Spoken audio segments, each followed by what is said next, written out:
11খন লোকসভা নিৰ্বাচনৰ বিজয়ৰ যদি আমি বিশ্লেষণ কৰোঁ সমান্তৰালভাৱে আমি 93খন বিধানসভাত আমি বিজয়ী হৈছোঁ। যোৱা বিধানসভা নিৰ্বাচনৰ সময়ত আমি 74খন আসনত বিজয়ী হৈছিলোঁ। এইবাৰৰ নিৰ্বাচনৰ বিশ্লেষণত আমি দেখা পাওঁ যে আমি 93খন আসনত বিজয়ী হ'বলৈ সক্ষম হৈছোঁ। বহুকেইটা সমষ্টিত আমাৰ দল আৰু আমাৰ সহযোগী AGP দলৰ জিকাৰ ব্যৱধান যোৱাবাৰৰ নিৰ্বাচনৰ তুলনাত বহুগুণে বৃদ্ধি হৈছে।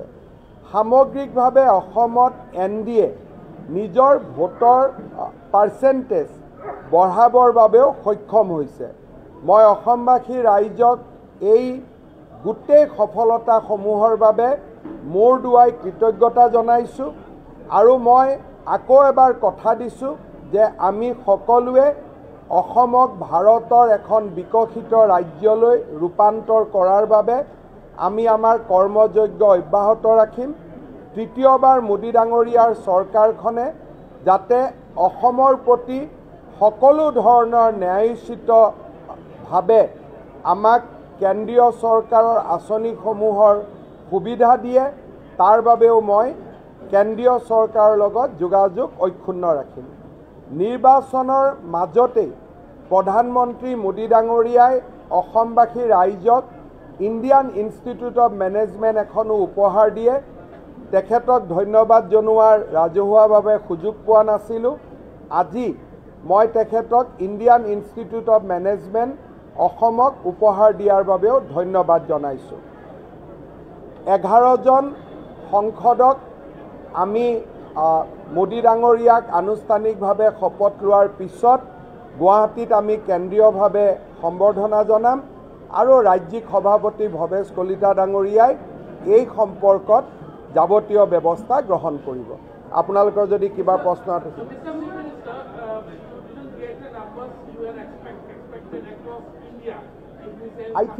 I think for us coming to a government for third time, it's a big thing. A student can expect 100, but if he gets 99 and yet get admission in the Indian Institute of Technology, he should be remain happy.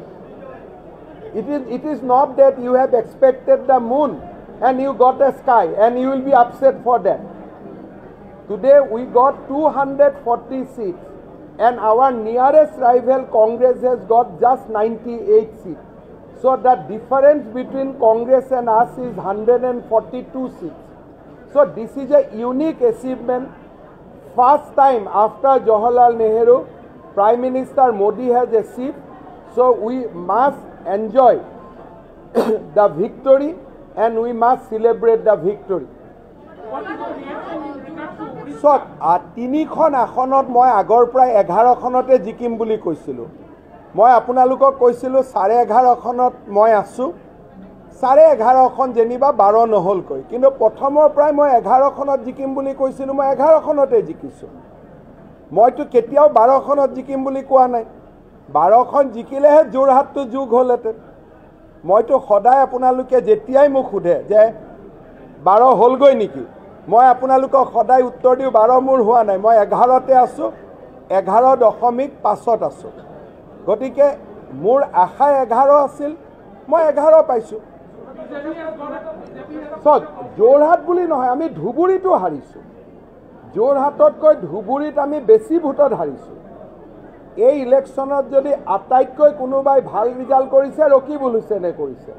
ভাৰতৰ ভিতৰতে highest margin লৈ যদি কাৰোবাক আজি আমি hero বনাব লাগে, যে কাৰোবাক যদি এই ইলেকশ্যনটো ব্যক্তিগতভাৱে যদি ক'ব লাগে যে নহয় কোনে আটাইতকৈ ভাল কাম কৰিলে বা ভাল ৰিজাল্ট কৰিলে, তেতিয়া আটাইতকৈ এই ইলেকশ্যনৰ যদি নায়ক কোন বুলি সোধে অসমত, ৰকিবুল হুছেইনক ক'ব লাগিব। 10 লাখ ভোটত জিকিছে। গতিকে 10 লাখ ভোটত জিকা কিয় জিকিছে তাৰ মই বিশ্লেষণ কৰিব নাযাওঁ।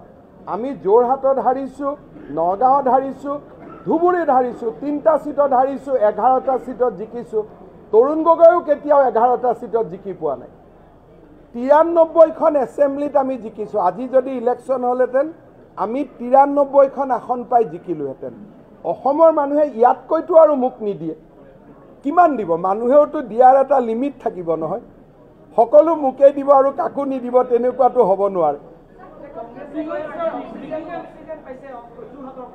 স্বাভাৱিক কথা, যদি ICUত থকা পেচেণ্ট এজনে অক্সিজেন পায় তেওঁলোকৰ কাৰণে এইটো আনন্দৰ কথা।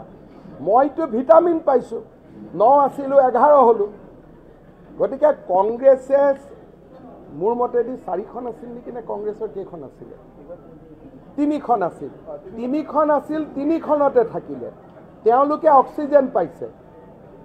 অসমৰ মানুহে তেওঁলোকক জীয়াই থকাৰ অক্সিজেন দিলে যে বিৰোধী পক্ষ হিচাপে এটা পাৰ্টি থাকিব লাগে, গতিকে 3খন আসন দিছোঁ, আপোনালোক থাকক। কিন্তু অসমৰ মানুহে মোক ভিটামিন দিছে। 9খন আছিলোঁ 11খনলৈকে গ'লোঁ, 76খনত জিকিছিলোঁ, 93খনত জিকিলোঁ। আৰু এই ইলেকশ্যনৰ ফলাফল কি? কৰিমগঞ্জত 2 লাখ মুছলমান মানুহৰ ভোট বেছি থকাৰ পিছতো কৰিমগঞ্জ আসনখন বিজেপিয়ে জিকিবলৈ সক্ষম হৈছে।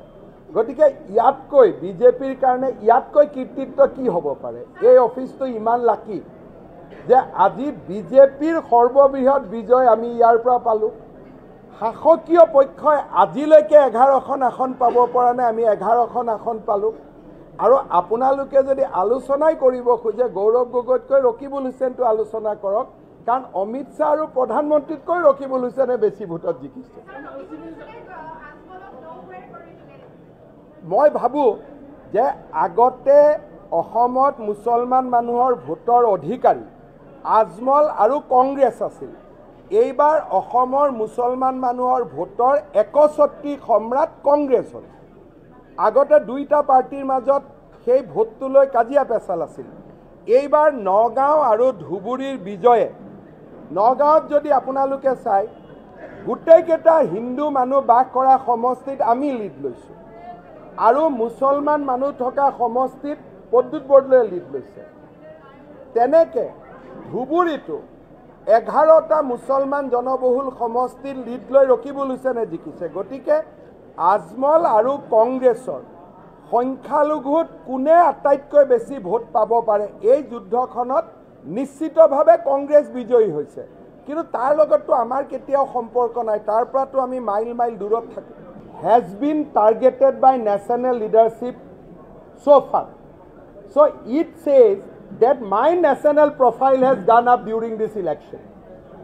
আজিলৈকে অসমৰ কোনো ৰাজনৈতিক নেতাৰ বিৰুদ্ধে ৰাষ্ট্ৰীয় নেতাই অসমত আহিলে কমেণ্ট কৰিছিল, কিন্তু দিল্লীৰ প্ৰেছ কনফাৰেন্সত অসমৰ মুখ্যমন্ত্ৰীৰ বিষয়ে আলোচনা কৰা নেশ্যনেল পলিটিকেল পাৰ্টিৰ স্পোক্স পাৰ্চনে অসমৰ মুখ্যমন্ত্ৰীক বিৰুদ্ধে টুইট কৰা, all these has happened with me. These are, so I enjoyed this newfound position of our state, that Assam is now in the profile. Assam has become so strong that Jairam Ramesh today, he is not tweeting about Bhajanlal Sharma, but he is tweeting about Himanta Biswa Sharma. So you can think about that, how my state Assam has grown in the national political landscape. So I would like to thank Jairam Ramesh for giving me a wide publicity that we own 11. So মই প্ৰথম দিনা কৈছিলোঁ 11টা seat পাম, আৰু আপোনালোকে মোক সুধি ৰাখিছিল যে 12টা হ'বনে। মোৰ 12টাটো মোৰ মাইণ্ডত নাছিল। গতিকে এটা প্ৰমাণ হয় যে মই ইলেকশ্যনৰ আগত যি কওঁ সেইটো হয়। এতিয়া মই এইটোৱে কৈ গ'লোঁ যে 26ত আমাৰ অংক 90ৰ পৰা 100ৰ ভিতৰত।